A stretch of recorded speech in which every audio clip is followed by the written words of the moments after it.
di mana isi konten poster itu adalah mendakwahkan sesuatu. Contoh seperti ini. Ini poster dakwah musibah terjadi karena Allah, karena ulahmu. Nah, apa saja yang perlu diperhatikan ketika membuat ini? Nah, segala desain yang di dalamnya terdapat tulisan-tulisan, entah itu seperti kecil seperti ini, SVG misalkan, backgroundnya selesai kayak gini misalkan, ini namanya segala desain yang di dalamnya ada tulisan seperti ini bisa dibilang ini adalah tipografi. Nah, tipografi itu apa sih? Tipografi itu adalah seni atau teknik menyusun huruf dan teks dengan cara yang dapat membuatnya dapat terbaca, jelas, dan menarik secara visual bagi pembacanya. Yang perlu kita garis bawahi ini adalah, lihat di sini, yang paling pertama ini dapat terbaca. Benar? Mohon maaf ini presentasinya memakai HP karena saya kebetulan baru pulang dari Malang hari Jumat subuh, lalu Sabtu ini baru selesai UAS, mohon maaf.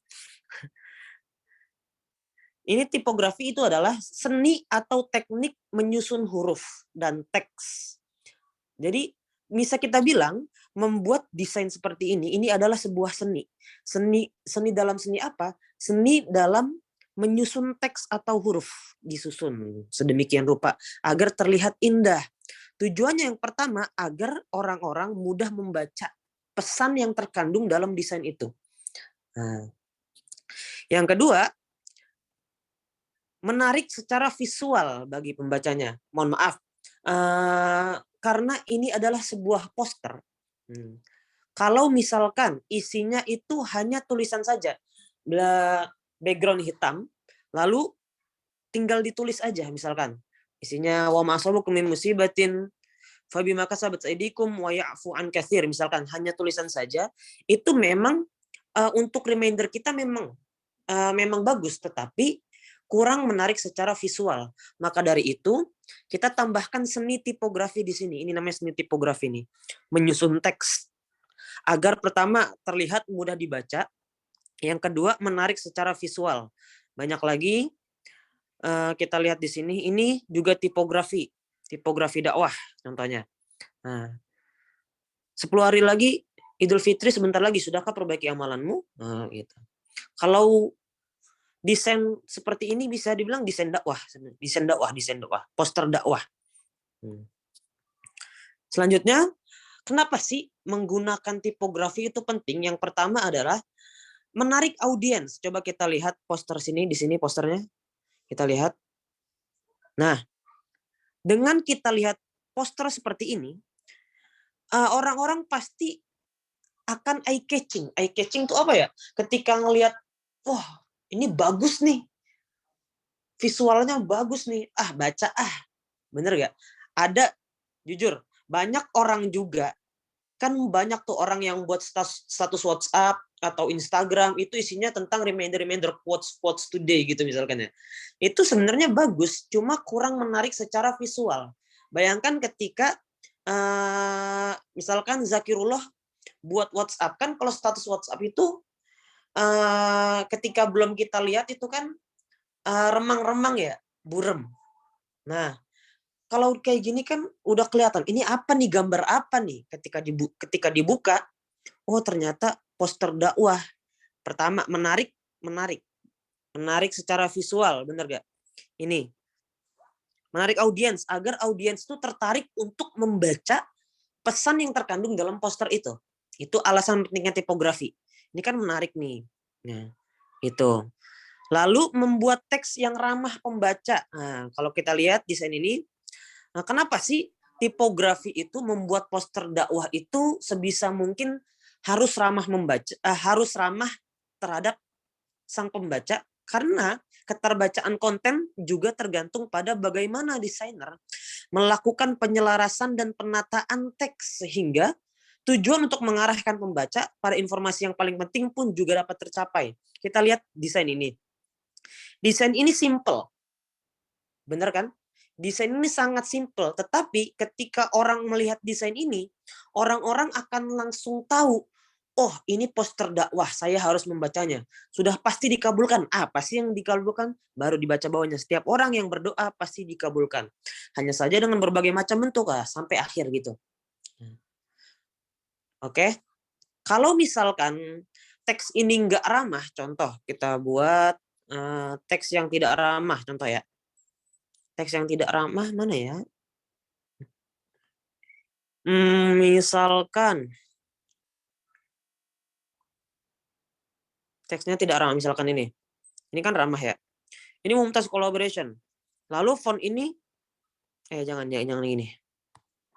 Misalkan yang kurang ramah mana ya?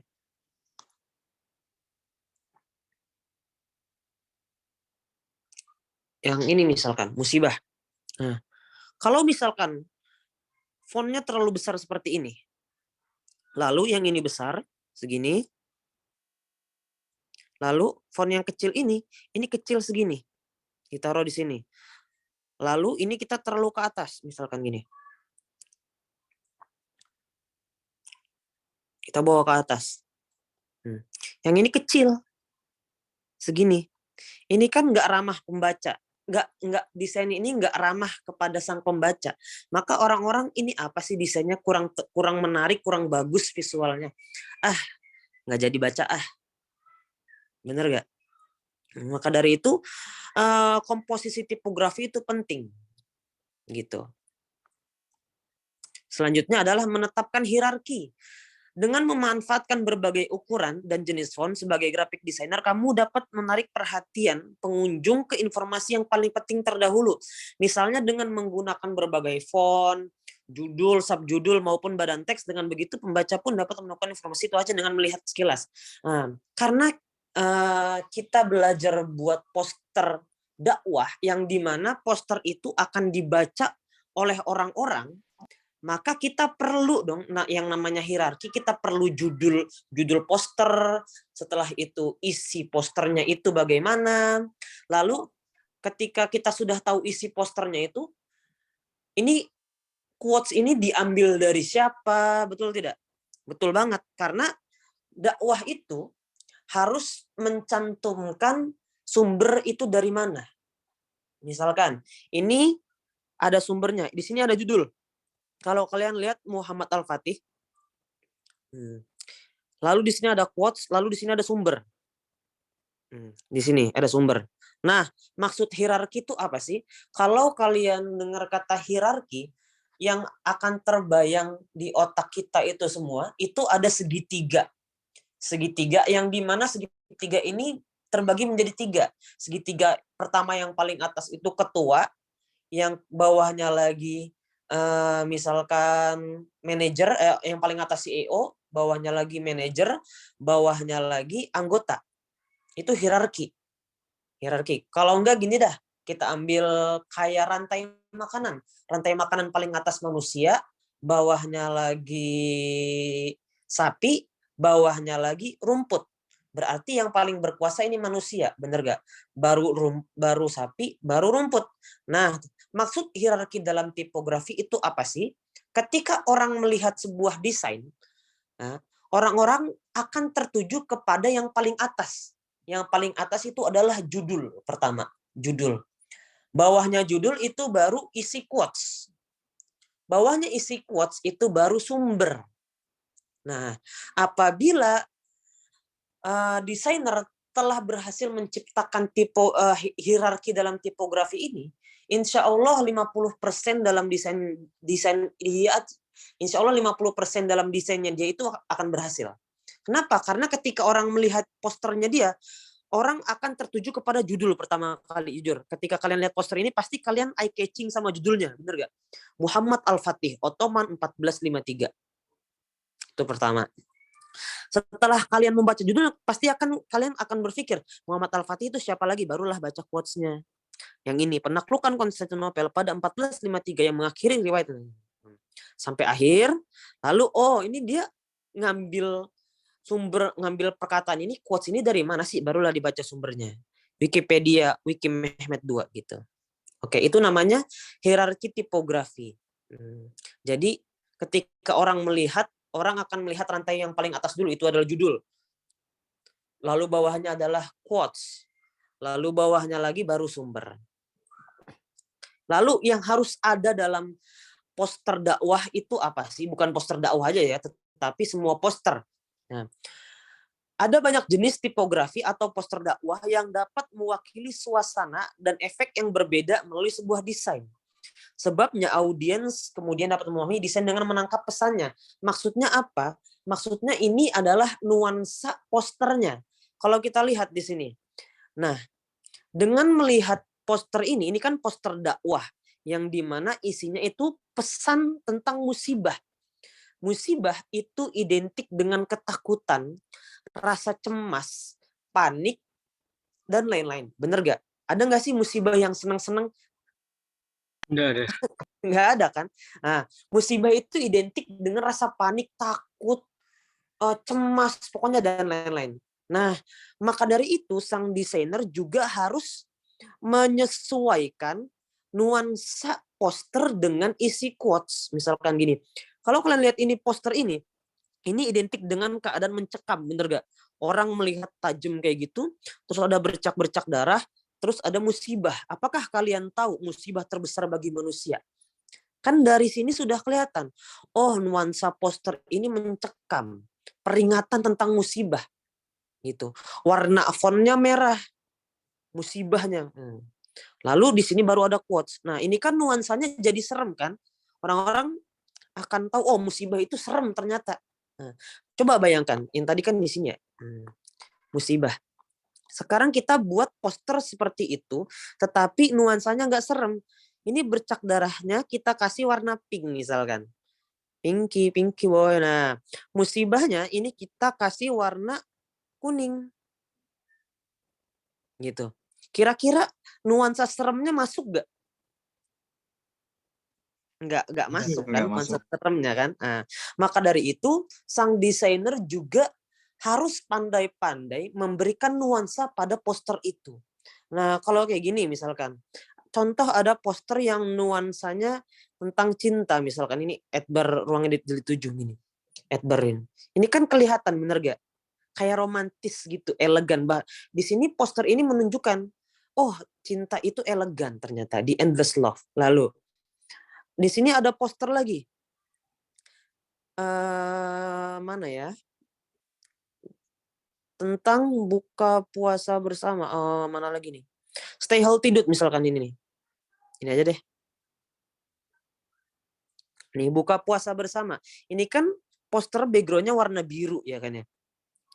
Poster backgroundnya warna biru dengan warna font yang ceria, yang apa yang ngejreng gitu. Karena buka puasa itu identik dengan senang-senang, bener gak? Dengan mensyukuri nikmat, buka puasa, kita habis puasa seharian. Masa kalau kita pakai font, misalkan gini, kita pakai font yang serem dah, misalkan font yang serem tuh yang mana? Going Under.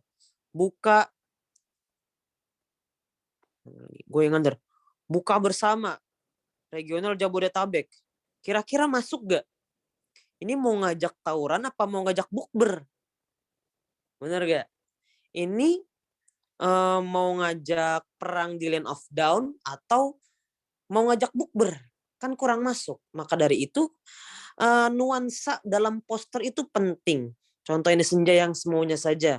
Ini kan nuansanya senja-senja. Ini fontnya masuk lah. Gitu. Oke.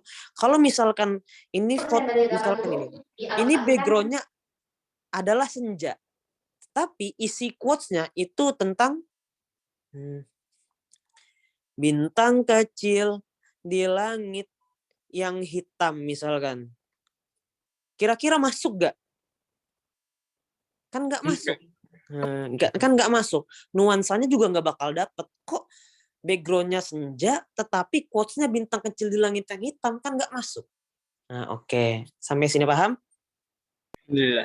Paham. Oke, lanjut ya. Membangun brand recognition. Contoh, kalau kalian udah bisa membuat desain yang ketika orang melihat, oh ini tanpa mencari tahu siapa yang buat, oh ini buatan Bang Mul misalkan. Kalau anak ruang edit itu pasti pernah ngelihat desain kayak gini. Banyak banget yang buat kayak gini. Bener gak? Barik lana Sya'ban wa balikna Ramadan. Yang pertama kali membuat desain seperti ini tuh Bang Hazmul misalkan, Bang Mule. Dengan orang-orang misalkan Zakir buat desain seperti ini, tapi bukan Allahumma misalkan ini Allah ya. Allah. Semua Baru isinya kayak gini lagi. Oke, lanjut. Lanjut gak? Lanjut ya.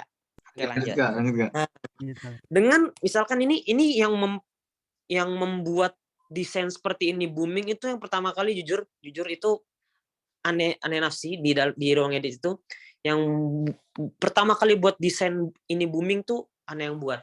Lalu banyak anak ruang edit yang ikut-ikut buat, biasanya buat Al-Kahfi kayak gini, ini tulisan Al-Kahfi ntar gitu.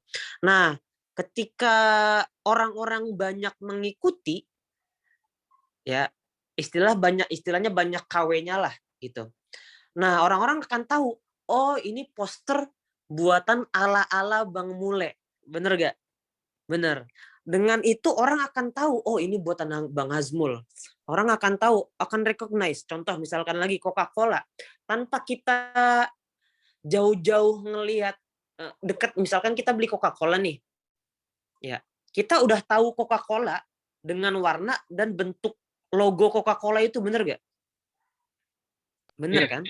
Nah, kita buka website yang pertama kali muncul itu tulisan Google. Kalau misalkan kalian lagi jalan, terus ada mobil yang ada angka G-nya, terus ada warna-warnanya, biasanya tanpa kalian deketin itu, oh itu mobil Google. Gitu. Disney gitu dan lain-lain. Kalau kalian bisa membuat desain yang bisa membangun gimana ya jelasinnya ya? Oh, yang bikin orang, oh itu buatan si ini, oh itu buatan ala-ala ini. Makanya lo ikutin, bagus gitu misalkan ya. Nah, itu insya Allah akan lebih bagus lagi kepada kita karena kita sudah bisa membuat desain ciri khas kita sendiri. Gitu. Itu juga penting dalam poster dakwah. Kalau kalian lihat gini. Buka di sini ada The Sunnah Path. Ya. Nah, biasanya desain seperti ini ciri khasnya The Sunnah Path. Kalau kalian lihat itu The Sunnah Path isinya kayak gini semua. Nah, tanpa ada logo sunnah ini, The Sunnah Path ini, orang-orang akan tahu, oh ini desainnya ala-ala The Sunnah Path. Kayak gitu, kayak gini. Ya kan ya? Nah, oke, lanjut. Nah, aturan dasar tipografi itu apa sih? Nah, apalagi dalam poster dakwah, yang perlu kita pertimbangkan itu adalah isi teks dalam poster itu. Misalkan gini, kita mau buat poster dakwah. Langsung aja lah ya. Kita mau buat poster dakwah misalkan ini. Don. Oke. Kita harus mempertimbangkan teks dulu. Misalkan kita lagi nyari-nyari teks nih. Misalkan kita dalam keadaan Idul Adha. Gitu ya. Kita dalam keadaan Idul Adha yang dimana Idul Adha itu identik dengan makan-makan, bener gak? Lalu juara ini Tazkiyah ini ingin membuat poster dakwah yang berkaitan dengan puasa. Kira-kira itu harus dipertimbangin nggak? Harus dong. Kan Idul Adha identik dengan makan-makan, bener gak? Nah, masa kita buat poster dakwah tentang puasa, harusnya poster dakwah isinya tentang Idul faidah berkurban. Apa sih dalil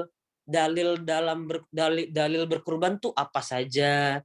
Masa ketika Idul Adha dalilnya tentang boleh aja sih, cuma kan ya kurang cocok dengan suasana, bener gak?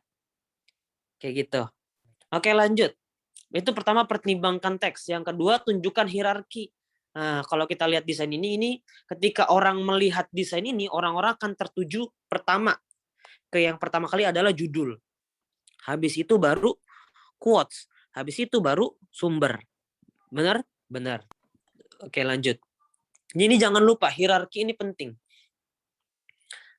Selanjutnya, pilih warna typeface yang tepat. Seperti saya beri contoh tadi. Warna typeface yang tepat itu seperti ini, misalkan gini. Ini. Kalau misalkan saya beri warna merah, enggak, saya beri warna biru. Kira-kira cocok nggak sama backgroundnya? Terus ini warna biru juga. Biru. Oke. Ini kira-kira cocok nggak sama backgroundnya? Kurang cocok kan? Maka dari itu pemberian typeface warna itu penting banget, jujur. Penting banget. Karena kalau kita salah warna aja, bukan salah sih, kita kurang tepat memberikan warna, mempadukan warna antara tulisan dengan background ini, itu orang-orang malas baca Bener gak? Bener. Nah, kalau kita mau belajar tentang perpaduan warna yang baik itu di mana sih? Ada satu akun Instagram yang kalian biasanya tim ini tim Odos itu One Day One Story wajib banget follow ini, namanya AWSM Color. Ini kalian wajib follow karena di sini itu akan dilihatkan apa saja yang warna apa saja sih yang cocok yang dipadukan. Misalkan ini backgroundnya warna biru. Ternyata tulisannya yang cocok warna ini. Backgroundnya warna hijau, tulisannya yang cocok warna ini. Backgroundnya warna putih kayak gini, tulisan cocok warna ini. Contoh lagi. Backgroundnya warna ini. Warna ini nih. Tulisannya cocok warna ini. Nah, gitu. Nah, kenapa saya ambil yang ini? Karena ini, walaupun ini warnanya macam-macam ya. Pelangi-pelangi. Tapi bukan pelangi yang itu ya, mohon maaf. Ini kan pelangi-pelangi nih. Background tulisannya pelangi-pelangi. Tetapi warnanya ini masih masuk dengan background. Bener gak? Bener banget. Pemilihan warna yang tepat itu akan membuat orang tertarik untuk memandang lama poster kamu. Gitu. Contoh, penataan tipografi yang kurang tepat. Ini, kalau kita lihat ini. Nah, kalau misalkan posternya kayak gini nih. Backgroundnya warna biru. Ya kan ya? Backgroundnya warna biru. Ininya warna Pink. Warna pink. Terus ini warna merah. Terus ada stroke-nya warna hitam sama warna ungu. Terus ini warnanya warna kayak gini. Fontnya kurang kebaca. Terus ini ada warna hitam. Terus ini ada warna putih. Backgroundnya ada warna ada bulatan gede. Kira-kira ini enak dibaca nggak? Walaupun isinya bagus tentang hidup. Bener nggak? Iya. Kira-kira kalau kayak gini tuh enak dilihat nggak? Enggak. Nggak enak dilihat. Orang-orang pasti skip males. Bener gak sih? Bener. Yeah. Nah, ada beberapa faktor yang menjadikan tipografi ini kurang enak dilihat. Yang pertama, warna yang paling ngejreng tuh warnanya. Warnanya kurang masuk nih. Bener gak? Orang-orang jadi skip males. Yang kedua, menggunakan font yang terlalu banyak. Yang ketiga, posisi kurang cocok. Ini ada logo save gede banget di sini misalkan. Oke gitu. Itu pokoknya banyak yang kurang cocok dari poster ini. Beda kan sama yang ini? Beda. Oke. Lanjut. Apa saja yang harus diperhatikan dalam tipografi? Yang pertama nih ukuran font. Nah kan kita lihat di sini ukuran font nih. Ukuran font. Ini ukuran fontnya bener-bener bagus. Ya perhatikan. Ada nggak dari tadi poster yang saya sendiri share itu yang judulnya itu lebih kecil daripada quotes, ada nggak? Nggak ada kan? Lalu nggak ada sama sekali poster itu. Contoh, kita langsung buat aja ya. Yang ininya gede banget segini misalkan, segini musibah, segini. Terus ininya di sini misalkan. Ke bawain dikit. Ini gede, ukuran font. Terus ini kecil banget. Yang mana nih size? Kecil banget, gak ada kan? Nah, semuanya ukuran fontnya itu sejajar. Maksudnya apa ya? Pas lah ukuran fontnya. Kan kalau kayak gini kurang kurang enak. Walaupun konsepnya bagus, bener gak? Maka dari itu ukuran font itu perlu diperhatikan. Jangan sampai judulnya gede banget, tapi isinya quotes-nya secuil. Nah, ada di sini salah satu poster yang paling saya suka itu yang mana ya? Ini suka banget pokoknya. Ini. Nih, kalau kita lihat ini buatnya pakai HP ya. Semua desain-desain ini dibuat pakai HP, nggak ada yang pakai dan lain-lain. Nah, kalau kita lihat ini font judul ini pasti lebih besar daripada font quotes. Kenapa? Karena untuk menunjukkan hierarki orang-orang ketika melihat ini pertama kali ada bayi. Kenapa saya ambil poster bayi pakai jas Boss Baby gini, kayak bayi tapi kayak bos? Karena orang menunjukkan walaupun orang itu masih muda, tetapi dia berusaha manjat wajada barang saya bersungguh-sungguh, maka dapatlah ia. Isinya masuk kan, background dengan ini, dengan quotes masuk insya Allah. Nah, saya ingin menunjukkan kepada penonton, ini loh bayi kalau dia bersungguh-sungguh, anak kecil kalau dia bersungguh-sungguh, walaupun dia masih kecil, maka dia bakal dapat apa yang dia inginkan gitu. Nah, manjada wajada ini ukuran font judul lebih besar daripada ini. Dan ukuran quotes itu lebih besar daripada sumber. Kayak gitu. Oke, lanjut. Ukuran font selesai. Selanjutnya ada leading. Nah, ini apa sih leading? Leading itu adalah jarak spasi yang ada antara tiap baris tulisan. Nah, contoh gini, kita lihat ini leading nih. Leading, ini leading nih, contoh leading. Contoh leading yang baik. Nah, kita lihat ini ada apa ya? Spasi antara dari mana datangnya kecewa, tanda tanya dari hati, terus bawahnya lagi yang bersandar dan berharap pada manusia. Pokoknya tatanannya itu enak dibaca lah, nggak terlalu rapat. Itu namanya leading tuh. Leading tuh adalah jarak spasi yang ada antara tiap baris tulisan. Nah, ini contoh leading yang kurang baik. Bayangin aja kalau poster, kalau sedekah yang paling baik. bayangin aja kalau poster kita tulisannya kayak gini, itu orang-orang akan susah ngebaca isi dari Oke ya. Nah, maka perlu diperhatikan yang pertama ukuran font. Yang kedua leading. Ini leading harus diperhatikan. Ini penting banget leading. Yang ketiga tracking. Tracking itu adalah jarak antar per huruf. Antar huruf gini. Ini contoh tracking yang baik. Kita lihat sesungguhnya. Kita lihat nih sesungguhnya. S dengan E itu masih ada jarak lah. Nggak rapat. Nah, kalau tracking yang kurang baik itu kayak gini nih. Nah, ini kan rapat banget nih. Orang-orang juga bakal susah ngebaca. Bener gak sih? Bener. Maka itu perlu diperhatikan juga. Ini namanya tracking. Kalau leading itu jarak atas bawah. Kalau tracking itu jarak antar huruf. Ini nih jarak kayak gini. Ini jarak antar huruf nih. Ini namanya tracking. Oke. Lanjut. Kerning adalah istilah jarak antar huruf. Misalkan ini terlalu rumit sih. Ini biasanya orang-orang susah membedakan antara kerning dan tracking. Karena saya belum terlalu menguasai kerning juga, maka kita skip aja. Nah, bedanya poster dakwah sama poster tipografi, kan sekarang banyak banget tipografi di Instagram itu ya. Nah, bedanya poster odos itu, dakwah itu biasanya kayak gini. Dia itu elegan, simple, lebih ke apa ya? Namanya desain flyer kayak gitu. Nah, kalau poster tipografi ala Instagram story itu kayak gini, misalkan gini. Have good morning, have a nice day, dan lain-lain gitu. Nah, selanjutnya, ini penting kita masuk ke salah satu bagian yang paling penting, lisensi font.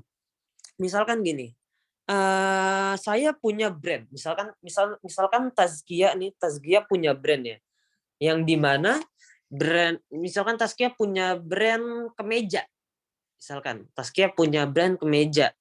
lalu Tazkia ini buat desain, terus diupload di Instagram, yang dimana tujuan desain ini adalah untuk mempromosikan kemejanya agar orang-orang itu beli kemejanya Tazkia. Tetapi desainer Tazkia ini menggunakan font dengan lisensi komersial use. Maksudnya komersial use itu apa sih? Nah, jika kamu menemukan lisensi komersial, kamu harus membeli lisensi font tersebut. Nah, jadi kita diwajibkan untuk membeli font. Misalkan gini, saya Hazmul, saya buat font, namanya font Hazmul. Lalu saya memberikan lisensi pada font yang saya buat itu komersial use. Tazkia, yang dimana Tazkia itu punya brand baju, ingin menggunakan font saya, gitu. Ingin menggunakan font saya karena font itu komersial use lisensinya, dan Tazkia ingin menggunakan font Hazmul ini untuk kebutuhan komersil itu yang mendatangkan uang. Nah, maka Tazkia diwajibkan membeli font yang saya punya, gitu. Kalau misalkan asal kita download, terus kalau misalkan Tazkia asal download tanpa membeli font yang saya punya gitu karena lisensinya komersial, lalu Tazkia upload ke Instagram, lalu udah banyak pembeli, terus saya tahu, saya bisa nuntut Tazkia, bisa denda nanti. Contoh di sini nih, contohnya nih, aku punya temen lagi S2 DKV. DKV itu desain, pokoknya kayak desain-desain gitulah. Dia nyambi kerja di agensi kira-kira udah 3 tahunan tanpa masalah apa-apa. Pas itu dia handle project, dan ya pada umumnya desainer pasti download font dong. Dia download font di Dafont. Nah, kalau kalian desainer-desainer ini pasti sering banget download font di Dafont atau download font di 1001 font dan lain-lain. Pas kerjaannya udah dipublikasi, tiba-tiba kantornya dapat email dari Font Foundry, pembuat font. Nah, gitu. Yang fontnya dipakai itu, dan dia minta loyalty karena fontnya dipakai. Dan akhirnya dibebankan ke temanku ini kena denda 12 juta. Karena cuma make font yang dimana lisensi itu komersial use. Nah, ini ditulis oleh Gavriela, namanya Gavriela. Gavriela Diandra Ganes nih. Nah, maka dari itu orang yang ingin membuat desain yang dimana desain itu mendatangkan hal komersil, mendatangkan uang, lalu menggunakan font yang lisensinya komersial use, dia diwajibkan untuk membeli font tersebut. Nah, cara kita tahu font itu lisensinya komersial use gimana sih?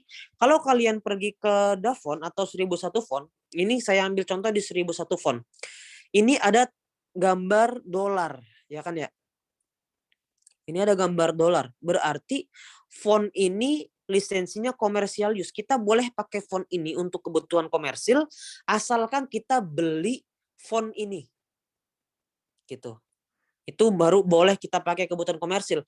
Kalau kita download tanpa membelinya lalu kita pakai buat kebutuhan komersil, terus yang buat font Scriptina tahu, kita bisa kena denda. Ini aja gara-gara font itu 12 juta. Gitu. Selanjutnya adalah font dengan lisensi personal use. Font lisensi personal use itu apa sih? Nih, kalau kalian lihat sini, di sini kalau kalian download font di Dafont, di sini ada tulisan font free for personal use di atas download. Ini lisensi fontnya.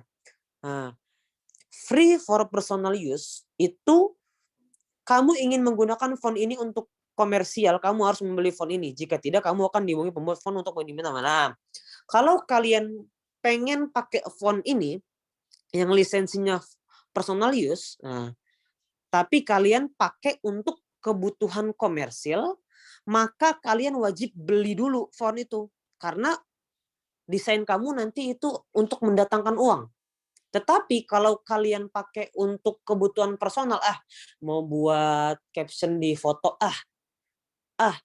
kayaknya foto saya kurang, kasih tipografi buat saya sendiri di pribadi konsumsi sendiri gitu, tanpa mendatangkan uang maka boleh gitu.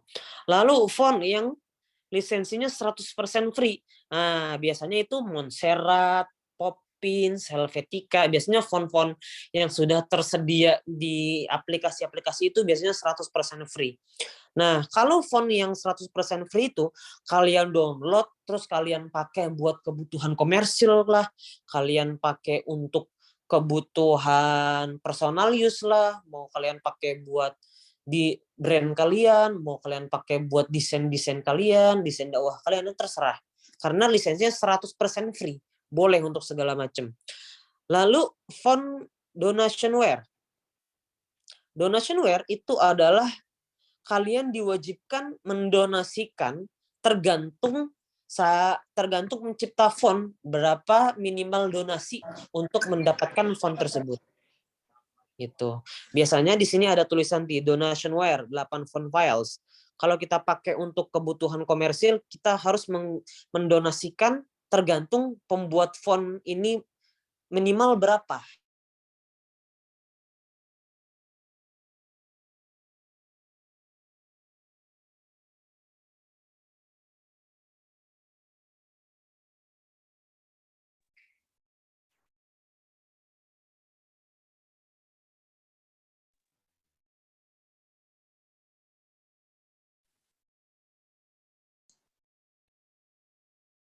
Ya Kak, Suaranya hilang ya? Kak Hasmul gimana Kak? Suaranya hilang kayaknya.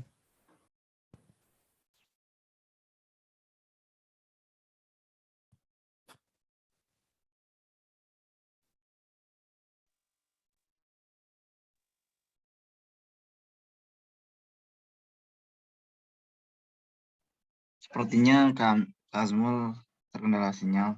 Ditunggu sebentar ya teman-teman semuanya. Baik, Kak. Mungkin untuk teman-teman bisa mempersiapkan dulu pertanyaan-pertanyaannya yang mungkin akan ditanya nanti di akhir sesinya. Sekalian kita nunggu Kak Hasmulnya join kembali.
Oke teman-teman semuanya, boleh kalau misalnya ada pertanyaan boleh langsung di kolom chat sehingga nanti kalau udah selesai bisa dijawab sama Kak Hazmulnya.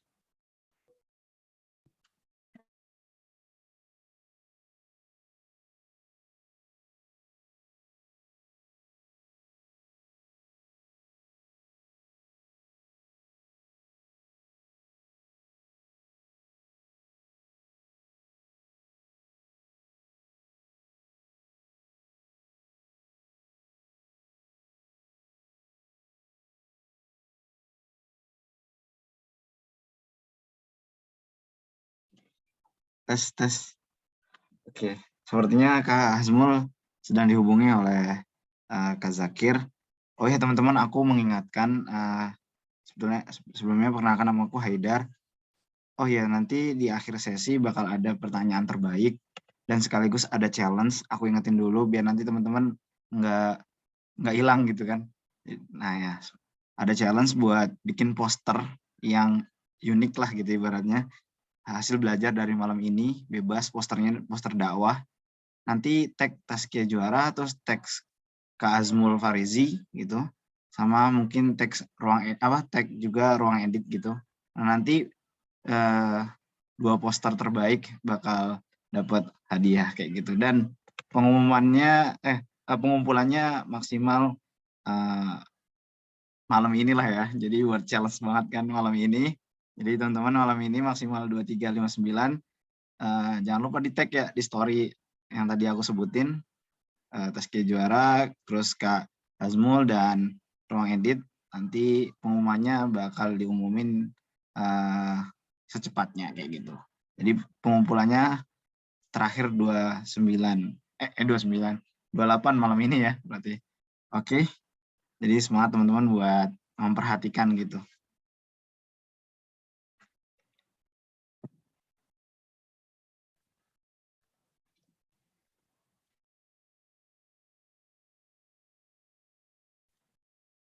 Oke, sembari Kak nunggu Kak Hazmul. Are you okay? Sepertinya Kak Hazmul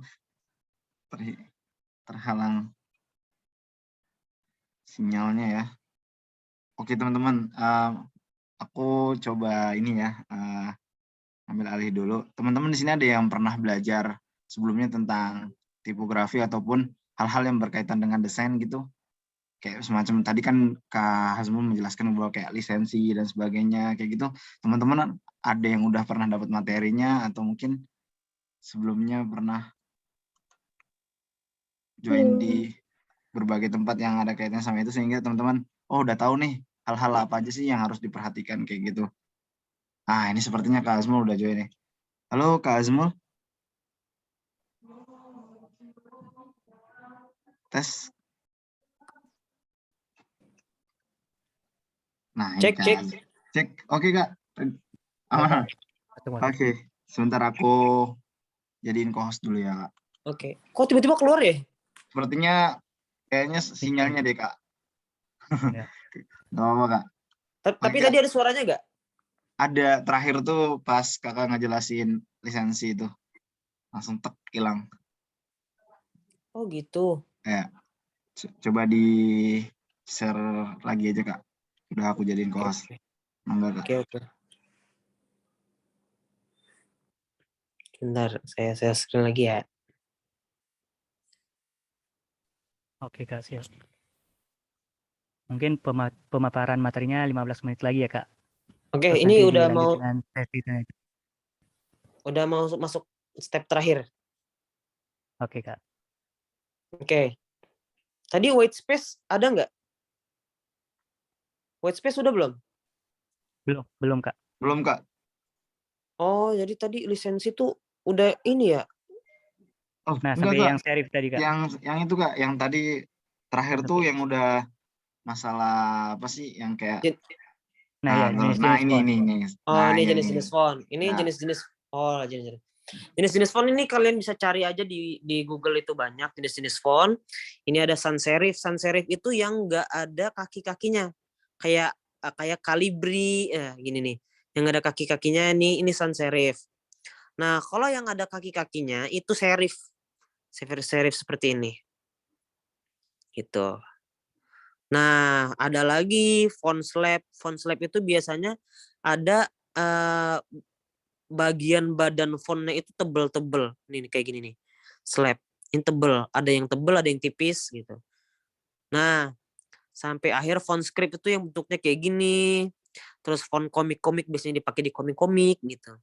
Ada font stencil dan lain-lain. Jenis-jenis font ini kurang penting karena ya agar kita tahu aja. Selanjutnya itu adalah white space. Ini penting banget buat desainer poster dakwah. Kenapa? Karena nanti abis ini kita jelasin lah.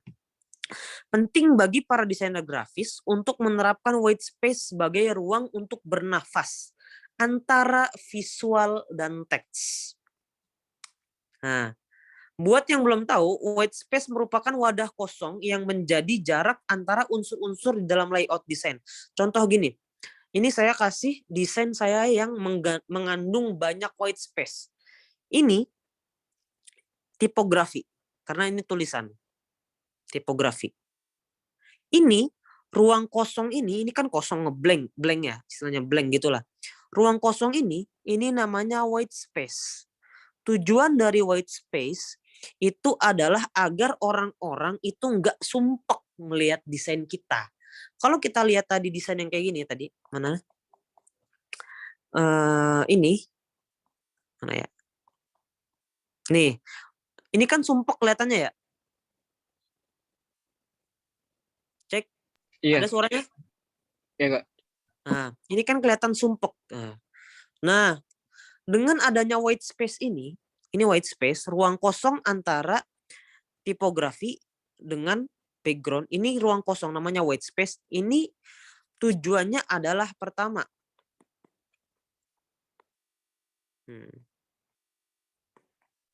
Nah, sebentar.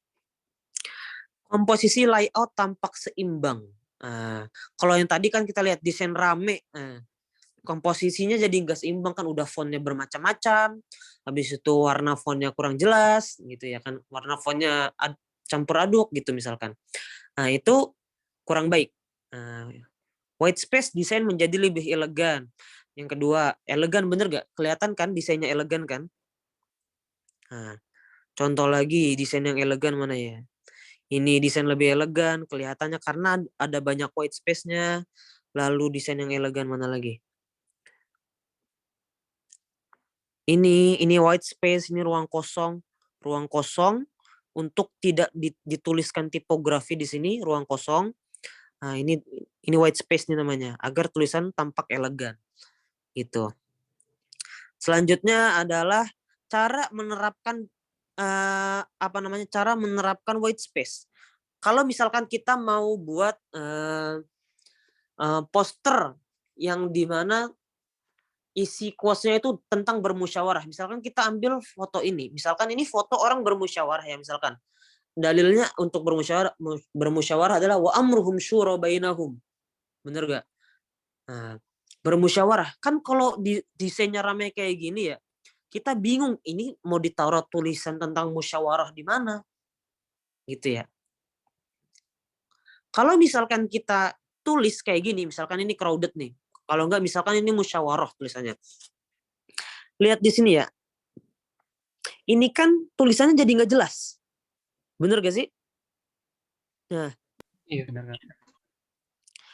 otomatis pesan dakwah kita, misalkan nanti kita sudah buat ada dalil lah, ada sumbernya dari mana, otomatis nggak bakal kebaca. Cara menerapkan white space yang pertama adalah dengan di blok warna hitam. Backgroundnya. Gitu. Jujur, ini background ini mana ya? Project saya ini kok yang ini? Background yang ini aslinya itu bukan warna kayak gini, cuma saya kasih sedikit warna hitam. Tujuannya apa? Agar tulisan itu bisa kelihatan kebaca, agar tulisan itu dapat terbaca ini. Begitulah caranya.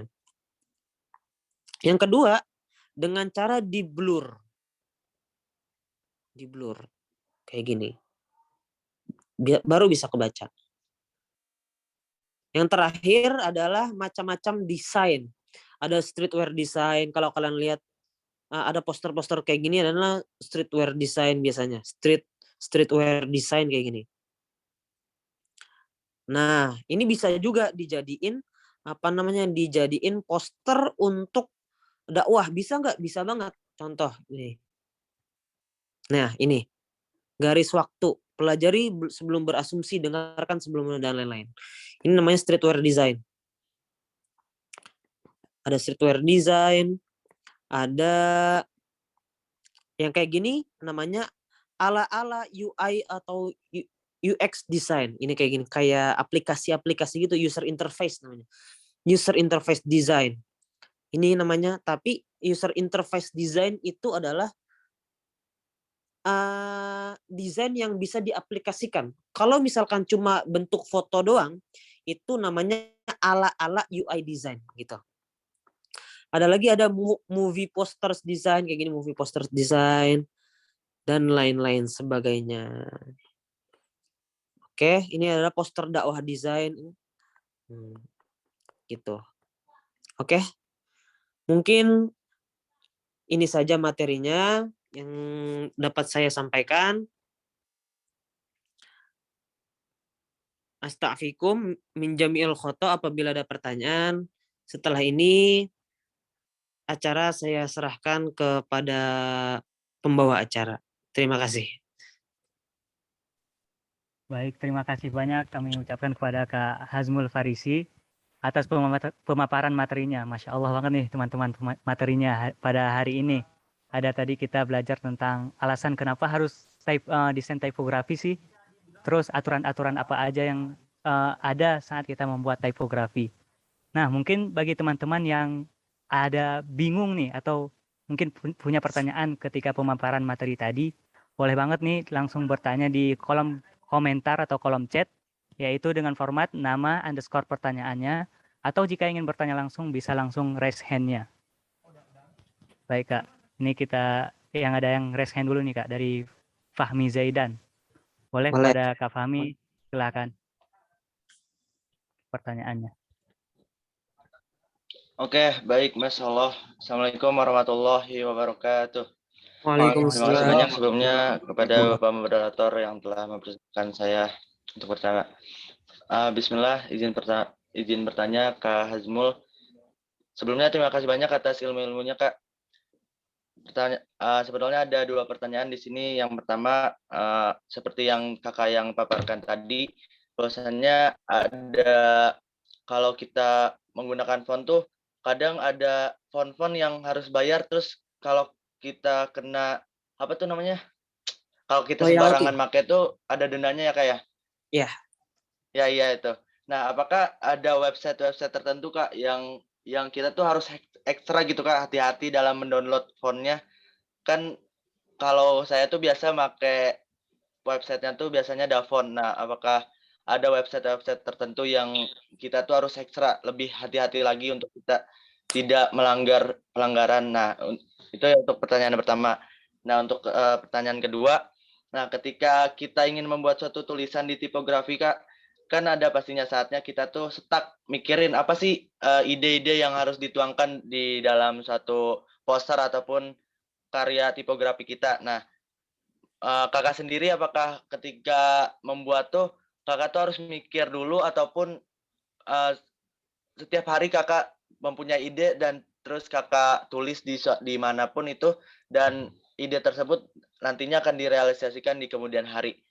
Apakah seperti itu atau gimana nih menurut Kakak? Kan Kakak nih bikin odos kan sustainable ya, berkelanjutan, setiap harinya bikin. Nah, gimana tuh menurut Kakak? Apakah kita harus mikirin dulu atau Kakak sendiri punya solusinya?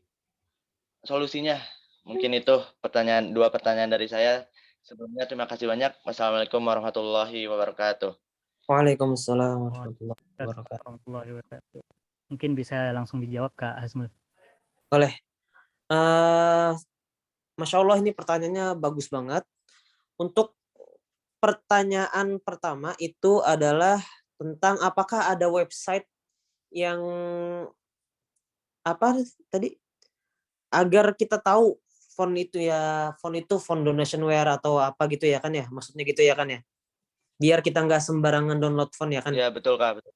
Nah, sebenarnya di Davon itu ada lisensinya di atas tulisan download itu.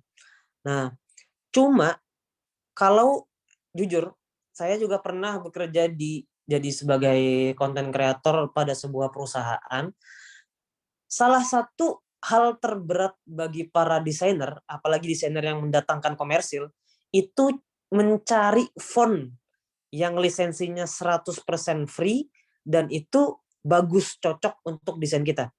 Nah, ya mau nggak mau apabila kita untuk mendatangkan komersil dan kita mencari font yang dimana font itu 100% use, 100% free, ya kita harus scroll satu-satu, kita lihat lisensinya satu persatu. Gitu.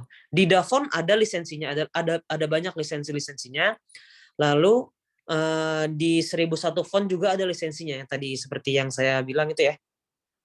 Gitu. Nah, kalau misalkan kita tahu font nih, ngelihat desain orang. Font. Misalkan font yang berbayar itu fontnya Adidas misalkan, fontnya Adidas yang ori ya. Kita mau beli fontnya Adidas. Kita nggak bisa cari font itu di Davon. kita harus menghubungi pihak Adidasnya untuk membeli font itu. Begitu. Karena jujur, mencari font itu sangat-sangat susah banget. Itu yang pertama ya. Ya, maka harus hati-hati, teliti sebelum mendownload font, yang dimana font itu kalian gunakan untuk hal yang komersil. Itu pertama. Pertanyaan kedua, apakah yang terjadi bila kita stuck gitu ya, nggak punya ide untuk buat tipografi misalnya gitu. Kita mau buat konten dakwah nih, terus kita stuck, aduh lagi nggak ada ide, misalkan moodnya lagi kurang bagus gitu ya kan ya. Nah, ada satu cara, tetapi ini harus kalian benar-benar perhatikan. Namanya ATM, amati, tiru, modifikasi. Yang paling penting itu adalah modifikasinya. Misalkan gini, yang tadi kalian lihat poster saya gitu ya. Kalian boleh meniru poster saya yang buat tadi. Yang tadi yang kalian ingat yang mana? Yang Mas Fahmi ya, yang nanya ya. Mas Fahmi tadi ngeliat poster desainnya kan? Ya. Ada yang tulisan Iya. musibah, itu musibah ya. Mas Fahmi boleh Ya. banget. Lihat ya. Mas Fahmi amati desain saya misalkan. Terus Mas Fahmi boleh tiru saya. Konsepnya boleh, oh fontnya kayak gini boleh, ini boleh. Tapi harus dimodifikasi sedikit. Oh, jangan isi quotes-nya sama.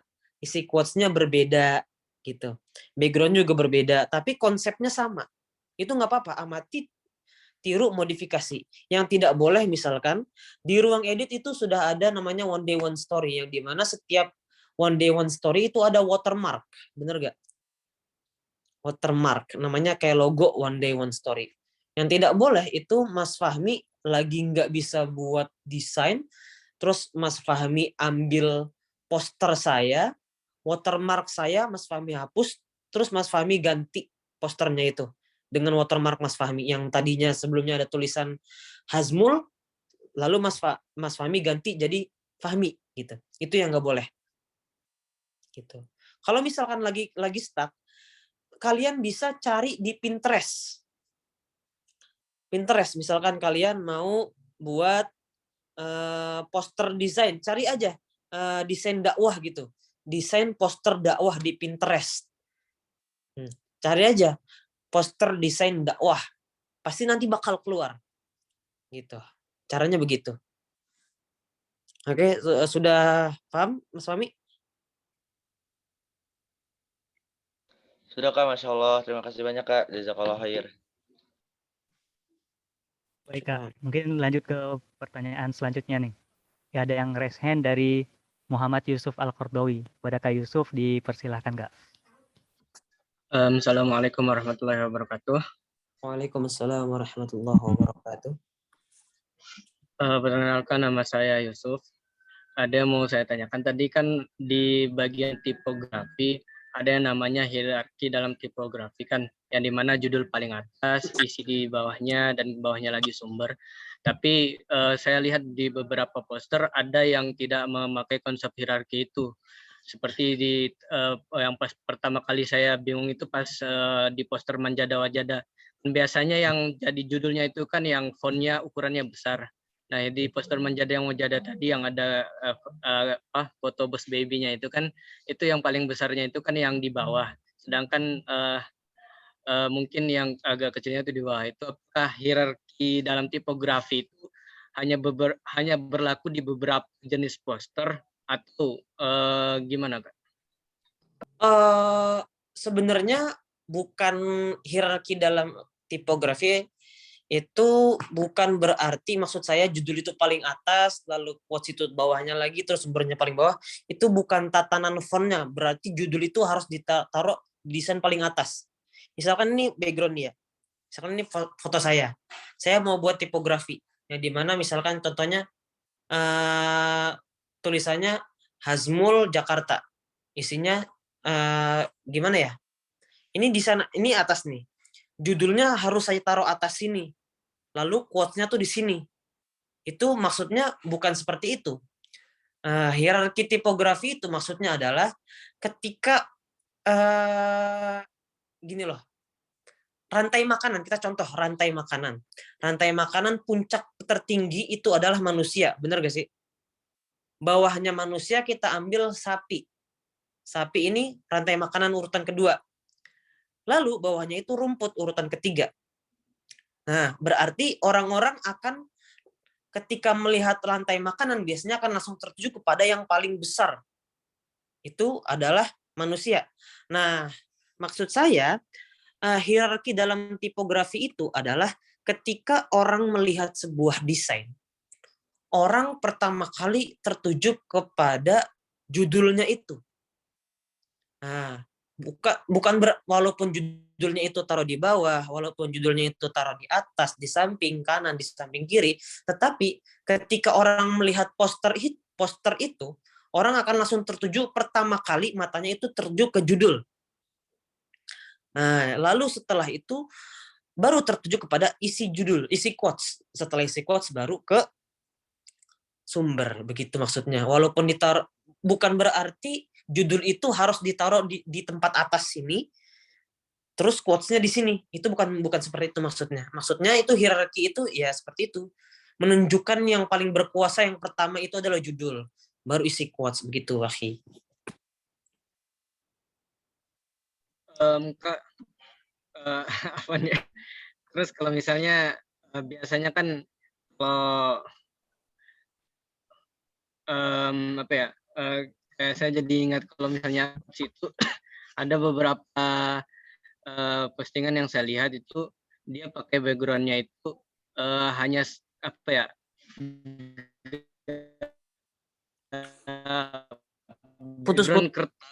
Background kertas khusus kusut gitu.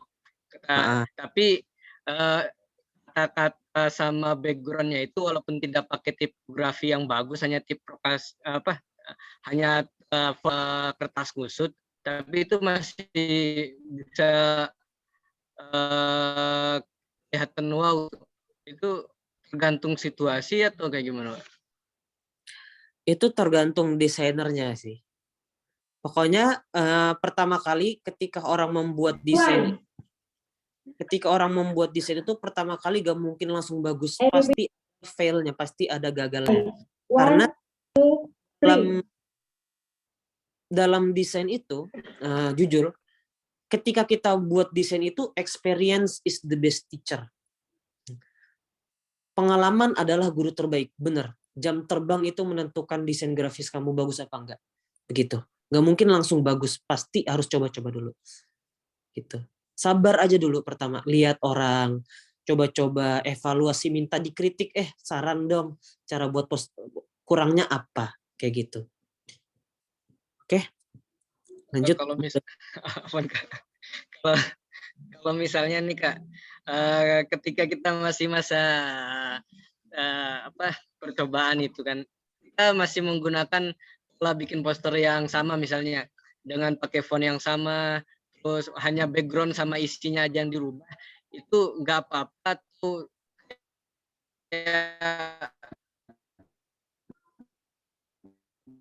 Harus kita ngubah juga dari gaya yang lain supaya orang nggak jenuh gitu.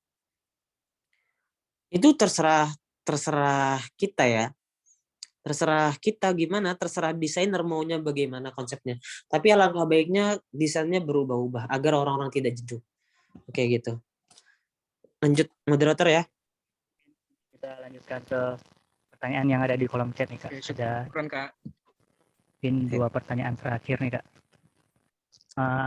Dari Haris nih Kak. Assalamualaikum Bang Hasmul. Bismillah. Gini Bang, gimana cara untuk menentukan ukuran judul tipografi? Seberapa besar kira-kira biar kelihatan cakep? Apakah ada patokannya atau ada tipsnya gitu Bang? Syukran. Tayyip, ini pertanyaan Haris bagus banget.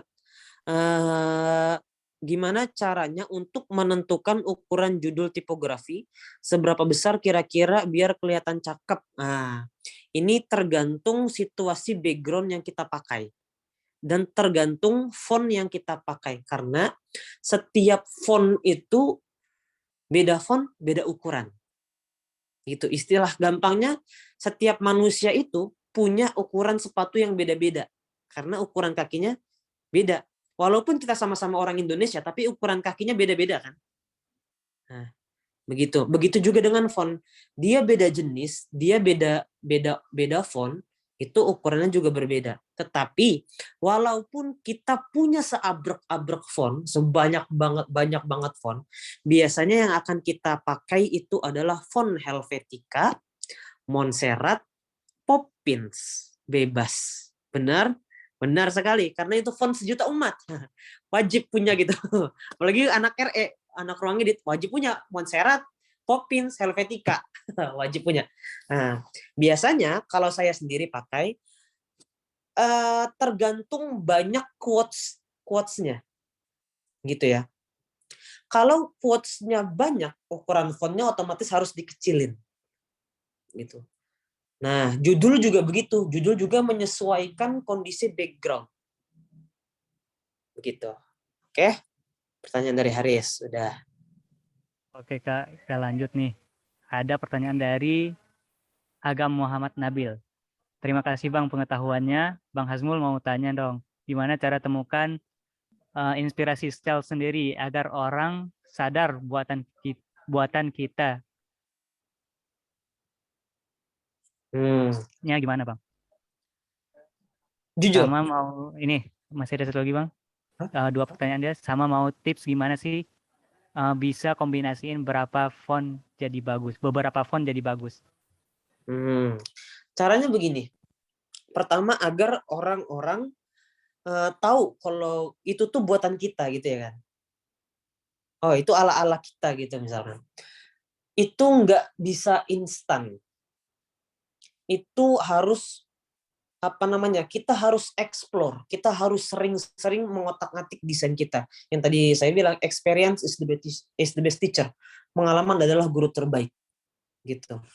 Coca-Cola, Adidas, Nike itu pasti mereka buat desain kayak gitu, logo kayak gitu itu pasti nggak cuma sehari gitu loh.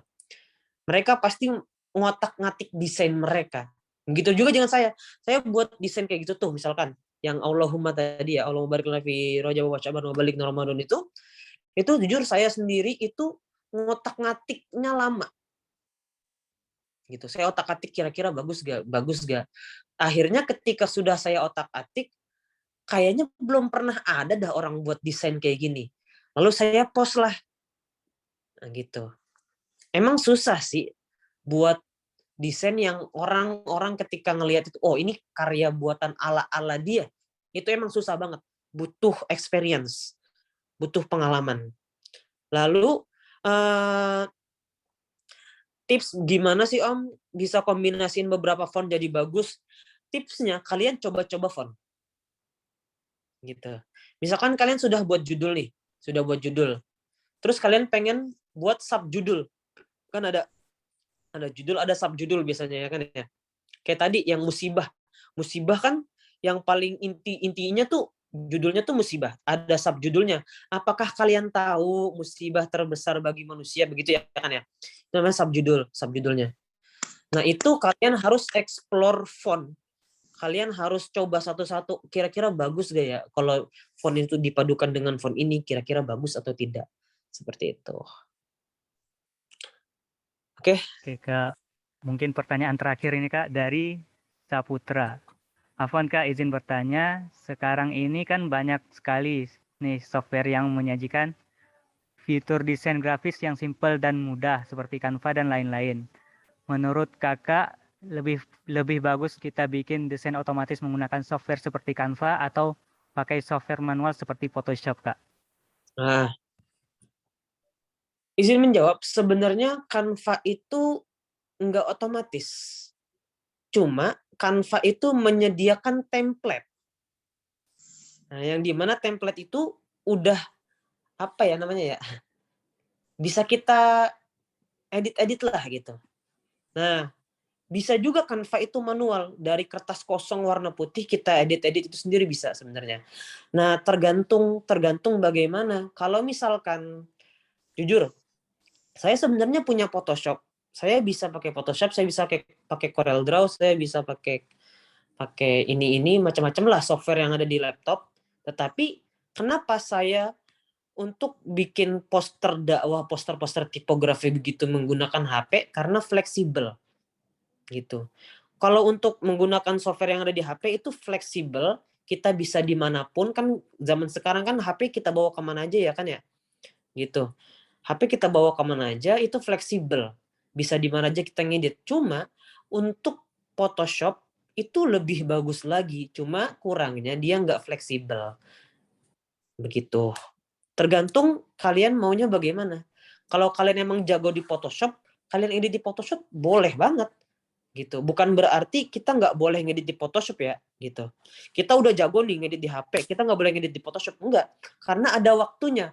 Misalkan kalian kerja sebagai desain grafis. Ada sebuah PT yang ingin merekrut desainer grafis, yang dimana desainer grafis ini biasanya yang diutamakan mengedit menggunakan Photoshop, CorelDRAW, dan lain-lain. Karena untuk sebuah korporasi, bener gak? Tetapi biasanya yang menggunakan HP itu untuk kebanyakan ya, untuk dikonsumsi pribadi. Begitu. Jadi tergantung kalian maunya bagaimana. Pakai Photoshop bagus juga. Pakai apa namanya? Pakai Canva, pakai Ponto, PixArt, Pixellab dan lain-lain itu bagus juga, nggak apa-apa. Cuma tergantung kalian butuhnya yang mana. Kalau kalian mau pakai Photoshop, kalian bawa laptop ke mana, ya that's fine gitu lah, terserah kalian gitu. Cuma HP lebih fleksibel gitu. Oke, baik Kak. Ya, mungkin karena keterbatasan waktu, jadi sesi tanya jawabnya kita cukupkan sampai saat ini, sampai sekarang. Mungkin jika ada pertanyaan-pertanyaan dari teman-teman yang belum terjawab nih, boleh banget nih mungkin DM ke Instagramnya Kak Hazmul. Boleh. Hazmul Farisi _ Boleh. Untuk acara selanjutnya yaitu closing statement dari Kak Hazmul.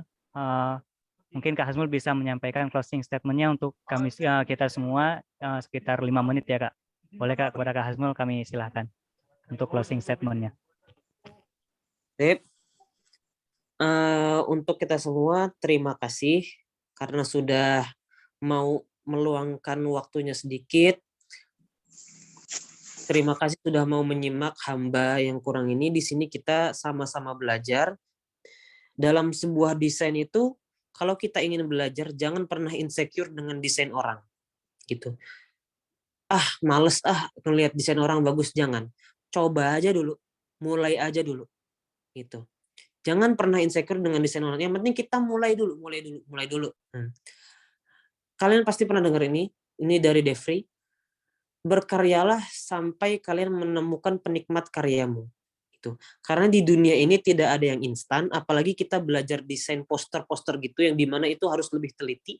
Karena poster itu adalah sebuah reminder, pengingat. Apabila sumbernya salah atau isi quotes-nya bermasalah, maka dosanya itu akan kita juga yang kena. Begitu. Nah, berkaryalah sampai kalian menemukan penikmat karyamu. Jujur saya juga bisa sampai tahap ini karena dulu saya juga sering-sering saya mulai belajar tipografi itu dari 2018.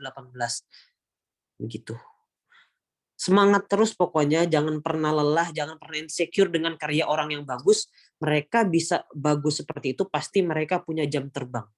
Begitu. Ronaldo gak bakal bisa jadi pemain terbaik di dunia kalau dia nggak bekerja keras. Gitu. Real Madrid bisa menjadi klub terbaik di dunia karena orang-orang yang bergabung dengan Real Madrid itu mereka juga bekerja keras demi mencapai itu semua. Bener gak sih? Begitu. Pokoknya jangan pernah lelah. Ubah kata lelahmu menjadi lilah. Karena kalau kita buat desain poster yang isinya dakwah, apabila kita menyebarkan itu, lalu ada satu orang yang membaca, itu mendapatkan satu pahala. Apalagi isi posternya itu bisa menjadi amal jariah bagi kita. Begitu loh. Misalkan Zakir buat poster tentang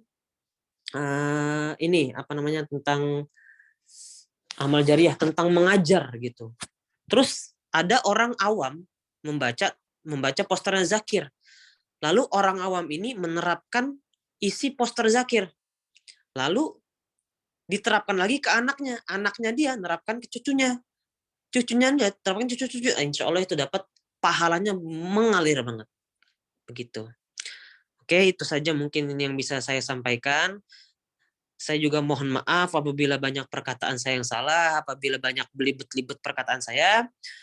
Apabila masih ada yang belum paham atau yang masih banyak yang ingin ditanyakan, bisa saja DM ke Instagram saya, Hazmul Farisi _ Insya Allah, kalau masih cukup umur, masih banyak waktu, insya Allah saya akan jawab sebisa mungkin saya. Di sini kita sama-sama belajar, experience best teacher, berkaryalah sampai kalian menemukan penikmat karyamu. Astaghfirukum min jamil khata'. Assalamualaikum warahmatullahi wabarakatuh. Waalaikumsalam warahmatullahi wabarakatuh. Syukran, Kak. Kak, kami ucapkan terima kasih kepada Kak Hazmul Farisi Aziz. Baik, mungkin selanjutnya kita lanjut ke acara selanjutnya, yaitu penyerahan sertifikat dan sesi dokumentasi.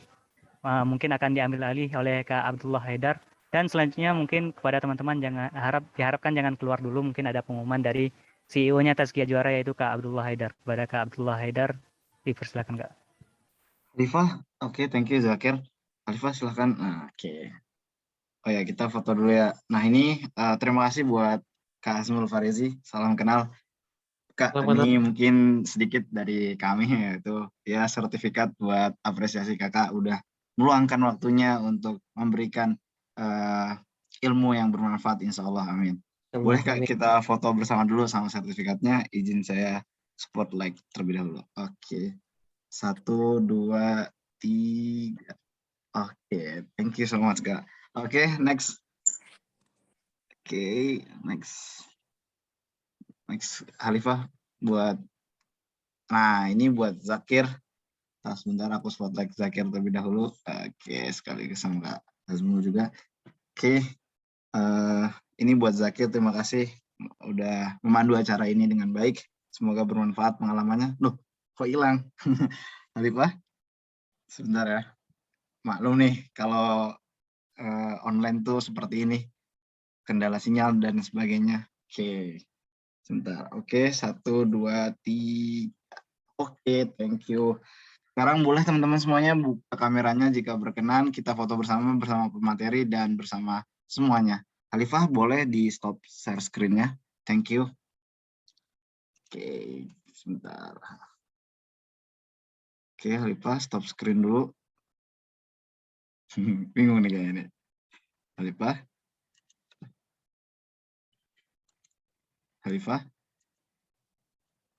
Oke.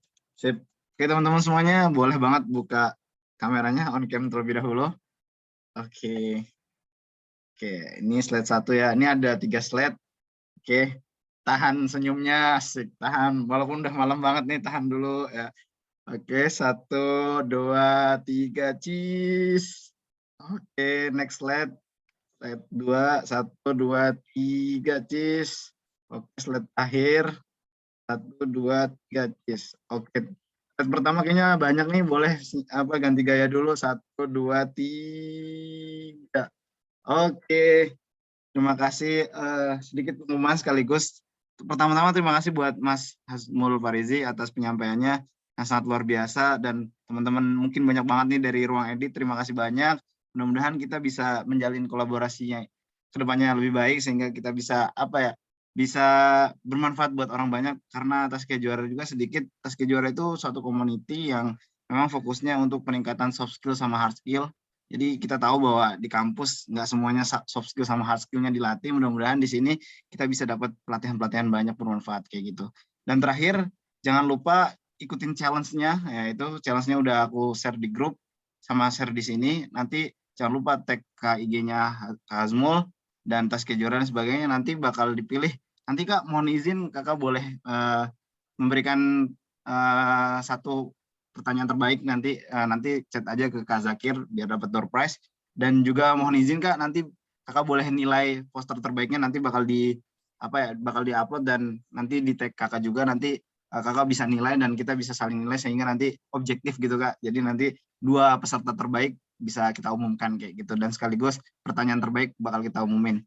Pokoknya terima kasih banyak buat teman-teman semuanya. Jangan lupa follow IG Tazkiyah Juara dan tetap stay di grup karena bakal banyak kegiatan-kegiatan yang menarik dan bermanfaat tentunya. Terima kasih buat malam ini. Mudah-mudahan kita ketemu di malam selanjutnya. Thank you so much buat Kakak Hazmul juga. Salam kenal, Pamulang juga. Aku juga orang Balaraja, Kak. Mungkin deket juga. Oh lah. Ya. Oke, salam kenal. Semoga kita bisa bertemu secara offline. Thank you so much teman-teman semuanya. Kurang lebihnya mohon maaf. Aku kembalikan ke Zakir untuk ditutup. Silahkan. Baik, alhamdulillah dengan berakhirnya kita sudah berada di penghujung acara, yaitu dengan penyampaian pengumuman dari CEO Tazkiyah Juara tadi.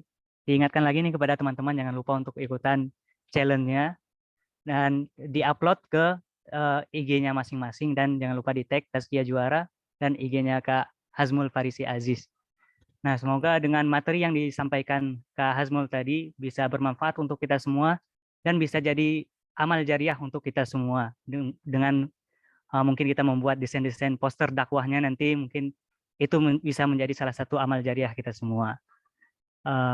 Sekali lagi saya ucapkan terima kasih kepada seluruh peserta yang telah mengikuti rangkaian acara hingga akhir acara, dan kepada seluruh panitia dan kakak-kakak yang telah menyelenggarakan acara webinar yang sangat luar biasa ini.